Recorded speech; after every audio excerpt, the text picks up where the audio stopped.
El pensamiento crítico es una forma de pensar de manera responsable donde emitimos buenos juicios. Un claro ejemplo de esto en clase sería cuando nosotros nos informamos antes sobre el tema que se va a hablar o después de ya haberlo escuchado.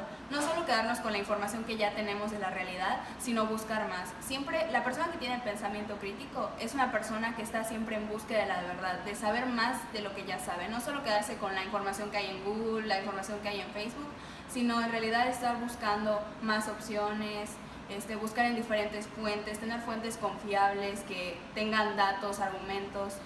El pensamiento crítico es literalmente tener una responsabilidad a la forma de cómo emitimos nuestros juicios, cómo emitimos nuestros argumentos, y el asombro voluntario que trata sobre encontrar nuevas cosas de la realidad conforme más investigamos sobre ella, que se parece mucho al asombro filosófico del que hablaba Platón y Aristóteles. Y el pensamiento crítico actualmente carece mucho en las clases, pero es algo que debería inculcarse más en los alumnos, donde ellos buscan información aparte de lo que aprenden en clase. Para explicar qué es la falsedad involuntaria, debo explicar lo que es el juicio mental primero. El juicio mental consiste en afirmar o negar una cosa, cualidad de alguien que conoces. En esto, la verdad implica que existe una coincidencia entre lo que piensas y lo que realmente existe. Ahora, aquí es cuando la falsedad voluntaria y la falsedad involuntaria entran. Cuando no existe una coincidencia en el juicio mental de una persona, existen dos posibles alternativas. La primera es que la falsedad voluntaria es cuando una persona dice un pensamiento sobre alguien sabiendo que no es verdad. Esto puede ser referido como insultar a alguien o pensar mal de alguien más, pero la diferencia es que aquí sabes que no es así.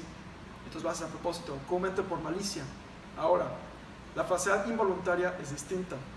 La falsedad involuntaria básicamente consiste en pensar algo sobre alguien, sin embargo, no saber que lo que le estás pensando o lo que estás diciendo es incorrecto. Esto comúnmente puede dar a confusión o a mal pensar o a simplemente no estar bien informado o creer algo que no es cierto. Básicamente la falsedad involuntaria es cuando uno piensa o dice algo sobre alguien más, pero no sabe que lo que está pensando o diciendo es incorrecto.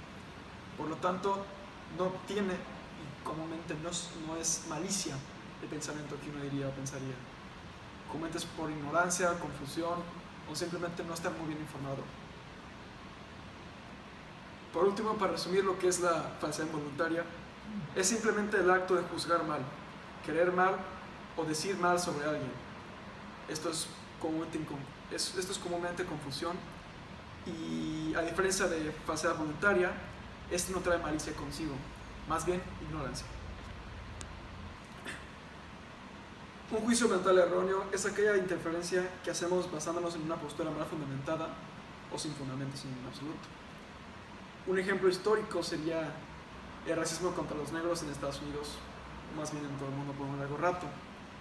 En Estados Unidos, más o menos en los 1800, incluso hubo una guerra involucrada por esto. La guerra civil de Estados Unidos. Fue dividida entre el norte y el sur, y básicamente el conflicto se relacionaba contra los negros.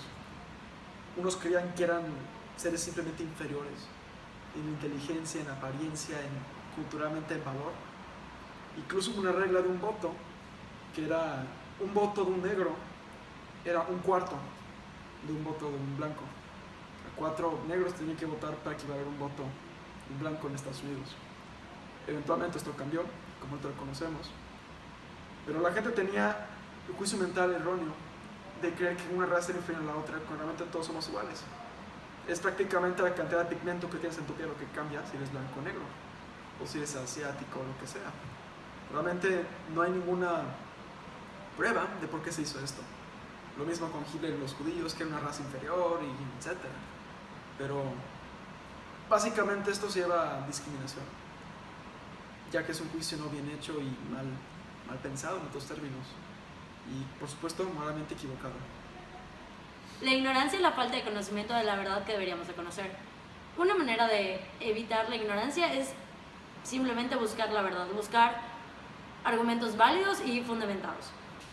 La verdad no cambia al informarnos de los nuevos conocimientos, simplemente nos damos cuenta de que nuestro argumento previo estaba erróneo. En situaciones hay veces en las que simplemente deberíamos de no argumentar si no tenemos información válida.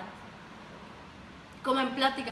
Es mejor quedarse callado en pláticas, por ejemplo, en las que no estás bien informado del tema. Mejor escuchar e informarse para poder dar un argumento válido y fundamentado y no caer así en la misma ignorancia. Cuando formulamos juicios con poca información o con fuentes no confiables, podemos caer en dos cosas: en la falsedad involuntaria o voluntaria si sabemos nuestro error. Un ejemplo del efecto en clases de esto es no haber estudiado para el examen y por no saber y ser ignorante en el tema, reprobar. Bueno, ahorita vamos a hablar de los elementos de la credibilidad en clase y vienen siendo dos, que es el testigo y el testimonio. El testimonio viene siendo la idea, el valor, el dato o una noticia que te da una persona, que tiene que tener 3 puntos principales. Que el contenido sea verosímil, que es, por ejemplo, que no sea absurdo o contradictorio a sí mismo. Tiene que estar propuesto como verdadero, que no te lo digan como en forma de broma o como en forma de ironía, para que no creas que te están fregando o molestando. Ahora, y tiene que ser comunicado de modo claro, lógico y coherente, para que pueda lograr hacer una verdad y esté fundada en cosas ciertas. Y el testigo, que es creíble cuando es digno de confianza, porque sabemos que no tiene motivo por la cual mentir, nos muestra prudencia, honestidad y buen prestigio en su comunidad. Y la tercera, que es competente, es decir, que sabe de lo que está hablando, conoce del tema y por algo te lo está diciendo porque confía en sus conocimientos. Entonces, vale la pena decir que considerar las creencias como una fuente válida, necesaria y fructífera de las verdades que uno no puede experimentar por sí mismo. Pues recordemos que no creemos en el vacío, sino que creemos en que la humanidad progresa en el conocimiento en varias verdades, tipo como en la moral, científica, social, religiosa y técnicas y demás, basándose prudentemente en el testimonio histórico de las generaciones pasadas. Todos creemos en testigos y en testimonios, pero la pregunta que uno se tiene que hacer cuando le dicen todos creemos en testigos y en testimonios. Por eso la pregunta permanente no es creer o no creer, la pregunta es, sino más bien es qué creer y a quién creerle. Yo voy a hablar acerca del debilitamiento del sentido de la verdad en la universidad. El filósofo del humanismo cristiano Jacques Maritain dice: el peligro que amenaza a las sociedades modernas es el debilitamiento del sentido de la verdad. Es decir, es como un ejemplo de cuando yo estoy en Facebook viendo un video, viendo Facebook, por ejemplo, me aparece un video que diga: niño de 8 años de Siria fue asesinado. A mí simplemente nada más me enoja y no busco más profundo de por qué pasó las cosas, cuál fue el motivo. Simplemente lo comparto y digo, me enojó.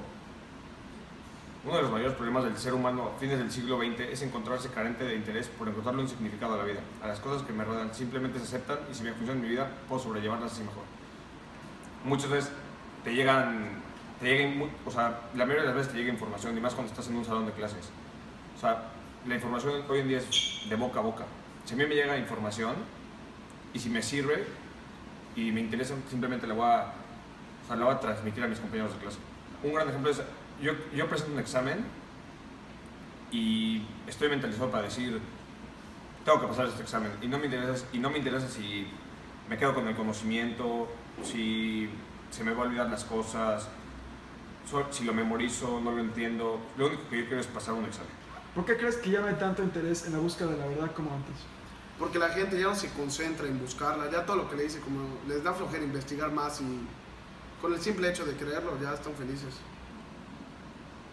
¿Tienes alguna experiencia con la falsedad voluntaria e involuntaria? Sí, muchas veces me han llegado algún chisme o alguna información incorrecta. ¿Solo empiezo a hablar? ¿O necesito dar una...? Ya es, Sí, porque es como ya- Big Brother, ¿no? ya- Ya es la última, ¿verdad? ¿Qué? Sí, falta los sketches. Ah, por eso, vamos a ir. Sí. ¿Qué? Avísale. ¿Vas a hablar con ese? Sí, güey. Oye, ¿te cagas? Bueno.